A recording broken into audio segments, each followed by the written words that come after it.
Chapter 7. Zhou Sheng thought that the Zhu mansion would have been vandalized by the bandits.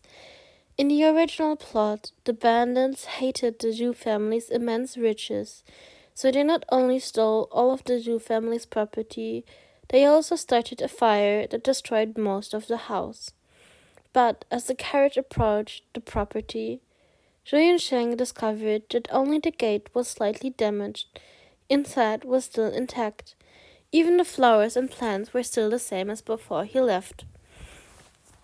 A soldier dressed in military uniform came out. Seeing the onlookers, he quickly approached and asked, "Are you returning Zhu Siyu Gongzi of the Zhu family?" "I am he." Zhu Siyu walked over to give a proper greeting with Lu Shi's assistance. "Zhu Gongxi, your courtyard was commandeered by our general Ding Yuan for a temporary command post. Now that the bandits have retreated, we will return it to you." From his military clothes, the soldier's position should be Tianhu, but his attitude was very humble. General Ding Yuan was one of Qin's right-hand men. He had a lot of integrity. He certainly wouldn't covet the Zhu family's property. Zhu Yunsheng's tensed heart finally relaxed. He quickly cupped his hands in thanks, and also ordered Tweety to take out a pouch of silver from the bag and hand it over. The commander had personally ordered him to guard the mansion, so how could the soldier dare neglect it? Naturally, he also didn't dare to accept the silver. After firmly refusing, he gathered his squadron of soldiers and hurriedly left. Zhou Sheng sat in the intact living room and let out a content sigh. He was just about to let Tweety arrange something to eat when a gatekeeper informed him, "The head butler has returned." "Good timing. Tie him up and send him directly to the government office." Zhou Sheng gave an insidious smile. Zhu Laoxi didn't expect the master to suddenly launch an attack against him. He was so unsuspecting that he even kept the account books detailing his embezzlement of the master's property in his personal luggage, which were dug up by the guards. Zhou Sheng made a big fanfare out of this. He circled several nearby villages while carrying him to the county magistrate's office. In the main hall, he compared Zhu Laoxi and Zhu family's account books, and the onlookers came to a sudden realization. Zhu Laoxi not only overcharged rent by several % without permission, he also mandated the tenant farmers to give him gifts every New Year. Otherwise, he would take away their fields. These gifts were all stuffed into his own purse. The Zhu family was never involved with it. Whenever his son, Zhu Fushun fancied a beautiful girl or gear, he would unconcernedly kidnap them away, falsely declaring that they would be presented to the landlord for his enjoyment, causing several families to hate Zhu Siyu to the bone. On this point, Zhu Siyu was truly wrongly accused. He was a gear. He could only be pushed down. How could he push down others? Qingmin county magistrate was Qin's subordinate. His character was extremely honest. He immediately accepted the case and ordered the runners to reach Zhu Laoxi's home. Sure enough, they rescued the abducted girls and gear. The villagers who were crowding the gate to spectate couldn't help but be in an uproar, cursing Zhu Laoxi's heartlessness while feeling wronged for Zhu Siyu. All the bad things were perpetrated by that Zhu Laoxi father and son. All the infamy was carried by Zhu Siyu. Injustice, such injustice. Because of the bandits' attack, when Zhu Laoxi took refuge, he'd carried the embezzled Zhu family property and hidden it away deeply, refusing to return it. The county magistrate ordered that he'd be severely beaten with 40 lashes. He finally whimpered out a confession when he was almost beaten till his last breath. More than a dozen carts of goods and food was dragged to the county magistrate office gates, causing the villagers to gasp in surprise again.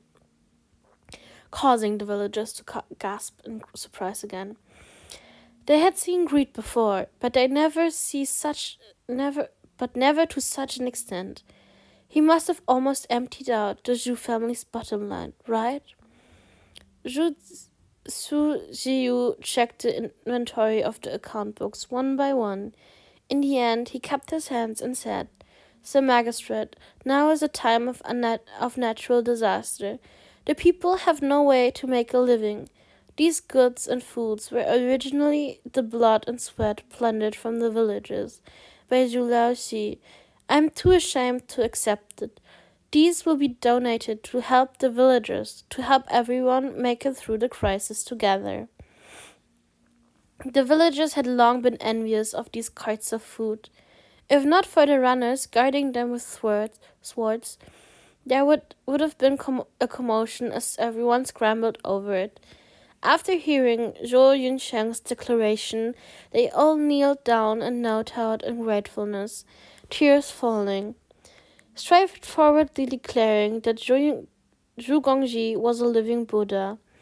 The country magistrate was worried that the warehouse would not have enough food to help the villagers, so he was also overjoyed when he heard these words.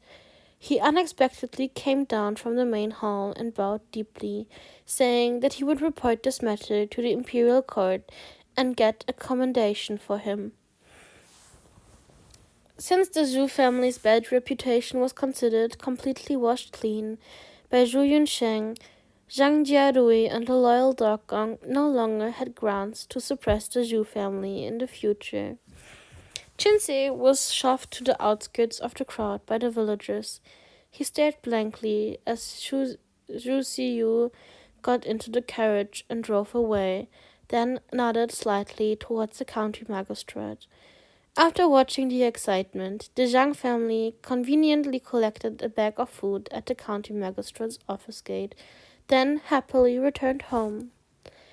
Zhang Xulin lamented, "So Su Gongxi has been used as a scapegoat by Zhu Laoxi all along. His parents died, and he was left by himself, young and ignorant, blinded and deceived by a group of unruly servants. He carried such a bad reputation for no reason. He's also pitiful." "What's so pitiful about him? He's never missed out on rent collection. His life is more comfortable than everyone else." Zhang Jiarui sneered. "Sowing on someone else's land, you naturally have to pay them rent. Does he have to give you his land for free before you guys consider him a good person? Where in the world would you find such a bargain?" Qinse, who had been silent, suddenly spoke up, his complexion really gloomy. Zhang Xulin glared at the still indignant Zhang Jiarui, then smiled and nodded his head in agreement. At this time, the village head came over. Rubbing his hands together, he said, "Xulin, the army folks are going to withdraw, but the banditry hasn't been purged. I'm afraid they might regroup someday. After discussing it, everyone has decided to gather a few carts of foodstuff and send them to the military, so they'll come patrol our Yangjia village whenever they have free time as a deterrent. Your family should have some surplus, right? Send 2 bags to the ancestral hall in a little while. There are other families that need to be notified, so I'll leave first." Yang Xulin sent the village head off, then returned home to fret over the bags of grain. Zhang family had a total of 7 people, including Little Black, but only had so much food. They still had to eat from July to the beginning of next year's spring. There was probably not enough to drink watery cognac every day, but now he had to even distribute some to others. How could he be willing? Zhang Jiarui was also very reluctant. He proposed, "Just send a handful. It's the thought that counts. They can obviously clear out the banditry in one swift move. But those soldiers withdrew halfway. It's clear that they're leaving some banditry behind to extort the villagers. Such insatiable greed. This kind of thing wasn't uncommon in Shuyun country. The so-called official bandit collaboration was exactly that. But this didn't include the troops under Chinse's command. The reasons why the troops had withdrawn halfway: one was in order to kill the Empress Dowager's son. Two was in order to enter the capital and save the young emperor. After waiting for the situation in the imperial court to stabilize, they would return to destroy the bandits. Zhang Jiaodui's words were completely unwarranted slander. Qinshi glanced at Jiadui with darkened gaze. His impression of him dropped directly to the bottom. Zhang Shulin unexpectedly nodded his head in agreement, but still scolded Zhang Jiarui a little before scooping out half a bowl of foodstuff, readying to take it to the ancestral hall. Suddenly, someone outside proclaimed, "There's no need to send grain. The landlord has sent out grain on behalf of all our villagers. He has already sent someone to deliver it to the barracks. The landlord is a good man, a living Buddha. I must pray to the longevity tablet for the landlord. Me too. If it wasn't for the landlord's help, we'd be dead by now." The courtyard outside was noisy. All were praising and saying their gratitude to Zhu Ziyu. Shang Shulin originally thought that the ancient landlords would all be characters like Zhu Bapi. He didn't expect his luck to be so good that he actually ran into a charitable man. He hurriedly poured the food back into the bag and laughed happily. Zhang Jiadui's face was pale. He opened his mouth a few times, but didn't know what to mock. In the end, he snorted disdainfully. Fame seeker. His desire to seek fame is to your benefit. Qinshi glanced at Zhang Shulin and instructed, "Prepare some Tu Yi. We'll bring them to Zhugongji to express our thanks." "Aye, let's do that. Zhang Shulin hurriedly packed a basket of Tu Yi and was about to step out when the basket was seized by Qinshi. "There are things in the house that need to be taken care of. Stay here. Just me is enough." Zhang Shulin had cursed Zhu Ziyu numerous times after transmigrating over. It was really a little awkward to meet him right now, so he agreed. Qinshi got his wish and immediately strode out the door. With the summer heat and no rain for months on end, the scorching heat was really unbearable. The Zhu family's property had been cleanly scattered by Zhou Yunsheng. They didn't have the surplus resources to buy an ice basin. He had no choice but to wear thin reddish-colored muslin clothes and stay barefoot. He fanned himself with a bamboo fan, lying half dead in the pavilion by the lotus pond. When Qinshi arrived, he was about to eat lunch. On the table by his feet was a bowl of golden yellow, shiny cold noodles, sprinkled with green onions and pig ears in chili oil. The strong aroma drilled in the nose. Qinshi was a foodie, but the first thing he noticed was not the gourmet food, but the young man's feet that were casually draped over the sofa. The light blue blood vessels climbing and spreading under the jade-like skin texture had a kind of mysterious and elegant beauty. Qinshi could almost see every faint pulsation of blood vessels, and even smell the unique aroma it emitted. He wanted to kneel beside him, holding his pair of jade feet and kissing them, licking and sucking each toe as he appreciated his unparalleled, gorgeous, passionate expression, watching the translucent tears trickle out of the peach blossom eyes as he was ruthlessly bullied by him. One crazy thought after another came to him, making Qinshi feel bewitched. His eyes became fierce and intense, like a wolf that had been starving for a long time.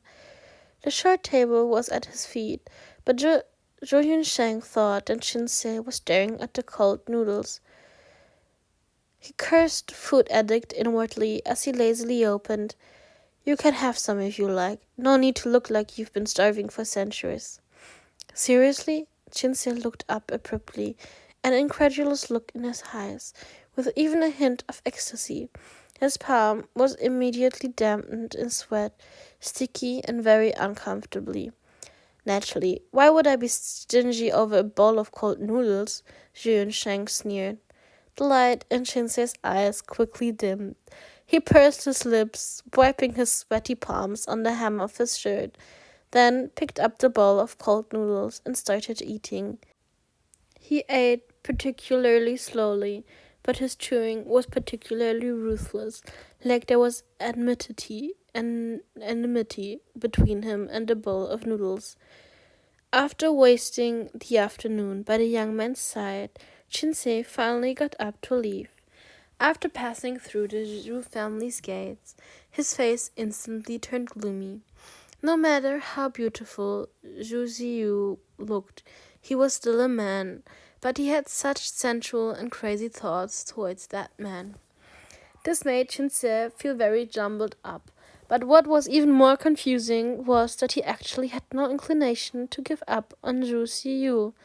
In fact, he was seriously beginning to consider the possibility of using his power to suppress and seize by force.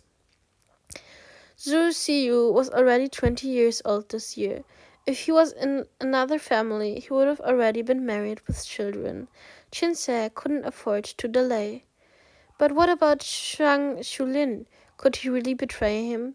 Thinking of this, Shinsei suddenly found himself caught in a dilemma.